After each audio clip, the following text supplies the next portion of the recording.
Laura Vitale, and on this episode of Laura in the Kitchen, I'm going to show you guys how to make a wonderful meal. It's more than just one recipe, and it's something that I make around this time of year a lot. Okay, now let me go through it a little bit. I'm going to make an apricot glazed pork tenderloin over celery puree with roasted acorn squash and apples. I know it sounds like it's a lot of stuff, but it's really super easy and simple to make, and you can get it done within 1 hour.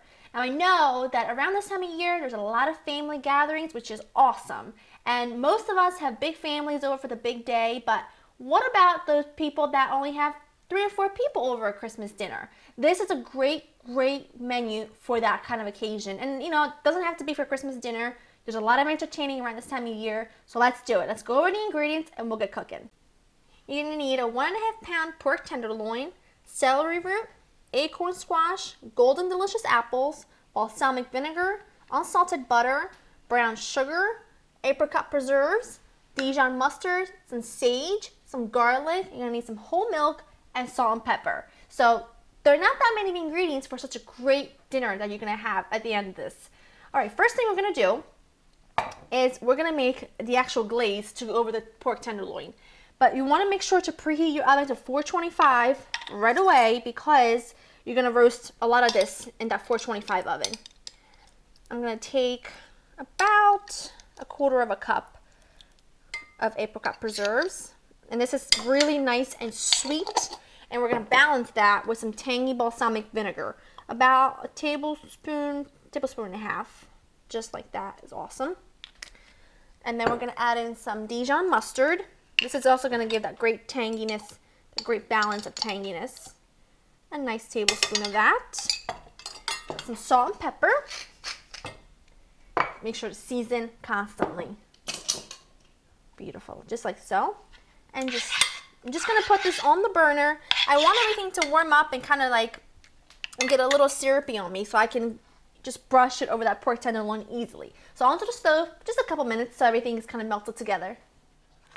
I have my apricot mixture nice and warm and spreadable, which is exactly what I want. Now I took a little baking pan just like that and put aluminum foil at the bottom, just because there's a little sugar in the apricot marmalade, apricot preserves, and it can burn. And I just want easy cleanup. And I also sprayed with a little bit of nonstick cooking spray to ensure that the pork loin doesn't stick. And now I'm just going to season it well with salt and pepper. This is the only chance you have to seasoning the meat itself. All right, now we're gonna take this mixture and we're just gonna kind of spoon it over the top, and then we're gonna use a pastry brush we're gonna put 3/4 of it down and reserve 1/4 of it, and then 10 minutes before we take it out of the oven, we're kind of gonna spoon the rest of it on there. It smells amazing. And it's going to be great, sweet, sticky, tangy, awesome. All right, this is it for the pork loin. It's that simple. All right, so this is going to go into the oven for 40 minutes, 35 to 40 minutes. You want to check it with a thermometer, and you want it to reach 150, and that's it. No over that, because otherwise it'll dry out. So into your 425 oven for about 35 to 40 minutes. Check on it at 35 minutes. All right, here she goes. So I have my acorn squash here, and what I'm going to do is I'm going to cut it in half, which is a little bit difficult. Well, it really isn't. You just got to be careful. Cut it in half lengthwise, like so. Try to get it as even as possible. Awesome. I'm just going to use this plate as the trash plate, scooping out all the seeds. I'm just going to quarter each half, like so. And 2 pieces per person is plenty. There we go. All right, we have those on here. Now what are we gonna do? Now what we're gonna do is take our softened, unsalted butter, and it has to be at room temperature to work for this. Okay, I'm just gonna put a tiny bit of balsamic vinegar in it, about a teaspoon. And lots of salt and pepper, because it's going to be a great balance of, again, sweet, tangy, salty, which is what we want. Mix this together with your hand. Your spoon, I don't know why I said mix it with your hand. All right, and let's just put it all in here. Doesn't matter, we're gonna just toss this all together with our hands. And just put these cut side up. Now I coated all of these with that butter mixture, and I'm just keeping them tightly close together because I'm gonna cover them with aluminum foil, and I want them to kind of steam in there a little bit because then we're gonna take off the aluminum foil and they're gonna roast.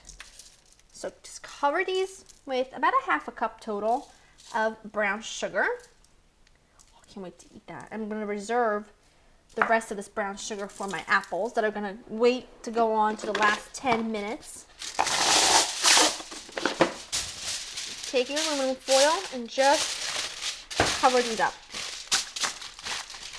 All right, into the oven with that pork loin for 20 minutes. And then we're gonna take off the aluminum foil and then we're gonna roast them a little bit more. Now these are done. Next step is our celery root. Now this ugly little thing is actually incredibly delicious. It is a celery root.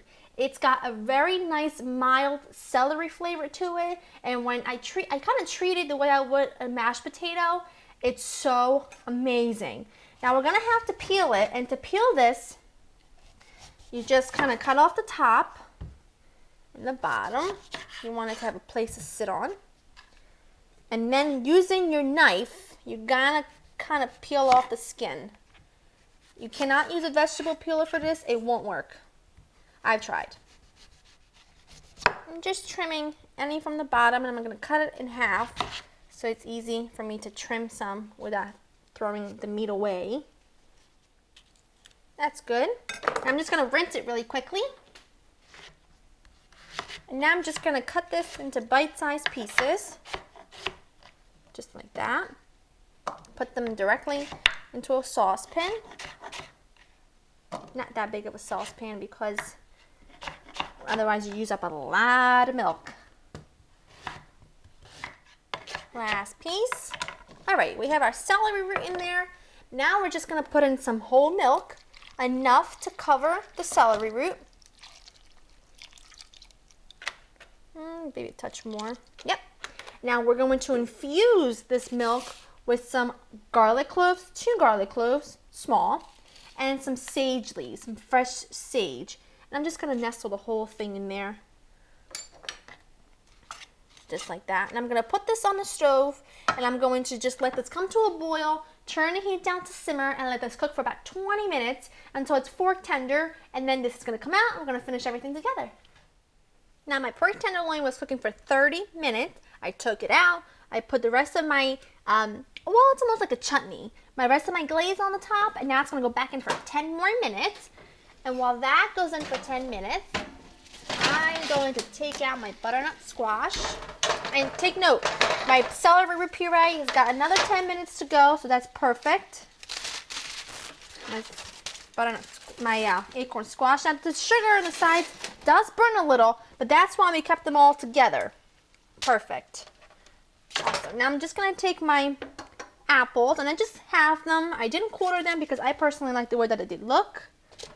Just gonna squeeze those in, and I'm gonna put a little brown sugar in each one as well. And I'm not going to put any butter on the apples, just a little brown sugar, because I want it to kind of take part as far as like almost like an applesauce type of thing. Okay, and I'm going to just sprinkle a few sage leaves onto that acorn squash, just like that. All right, this is gonna go back in the oven for another 10 to 15 minutes until the acorn squash has caramelized, cooked all the way, and the apples have cooked just about all the way through.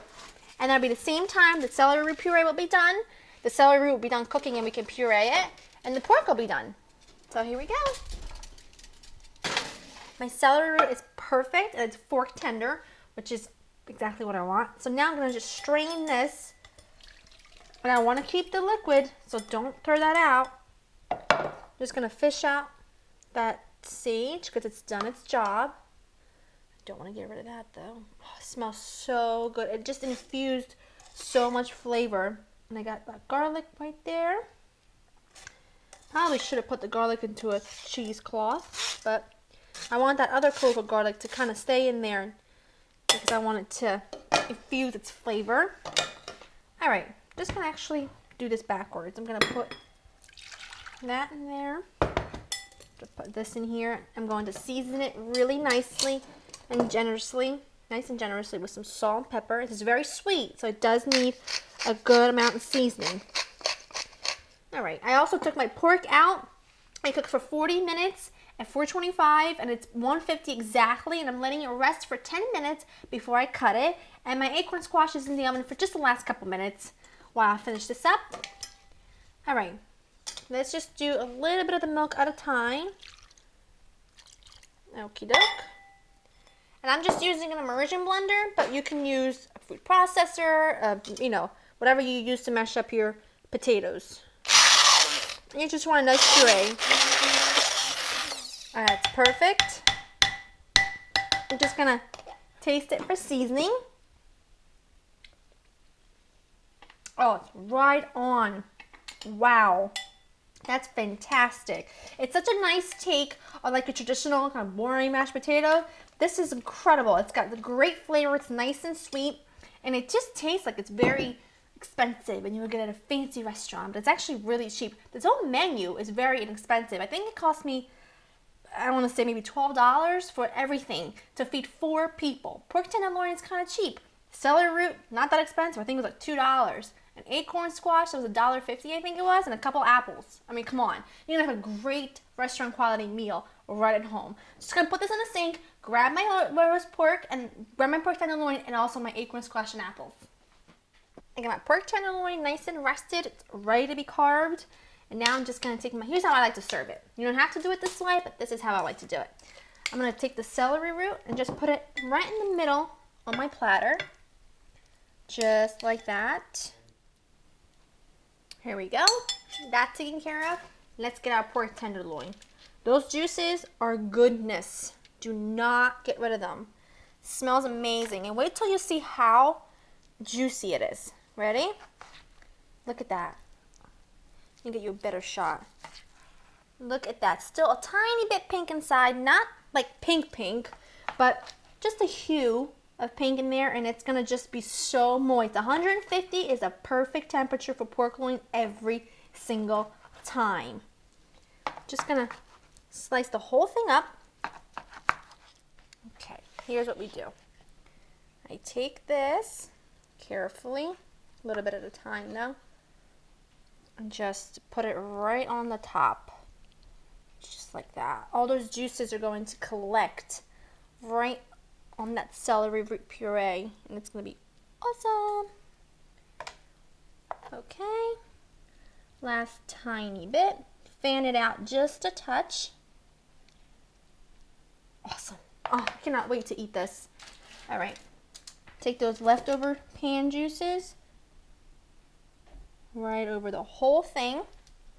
All right, now I'm just gonna grab my apples and my acorn squash. I got my acorn squash and apples out of the oven. I'm just going to test the acorn squash by putting a knife in. Comes out very easy. Perfect. Look how beautiful the apples are. See why I didn't quarter them? I'm just going to line the apples on one side. And it's just a beautiful, rustic, fancy looking dish, which I love. And we have this caramelized acorn squash, which to me is just screams beautiful and awesomeness. Just gonna lean all of these over just like that. That sage has now gotten nice and crispy. Whoop! Sorry. Here we go. Like that. And last one. And just like to take some leftover fresh sage and just like that. Is that just awesome looking or what? It's festive, it's wonderful. You can serve this at your holiday table and you will be a superstar. And you can also just serve this, you know, in the middle of a week. If you have friends coming over, you want to really wow them, make them this dinner, you can do it in 1 hour. We did it together, basically cooked everything itself. And it's just a really nice, wonderful restaurant quality meal that you can have right at home. It's wonderful and it's easy, it's inexpensive, and it's definitely a wow factor.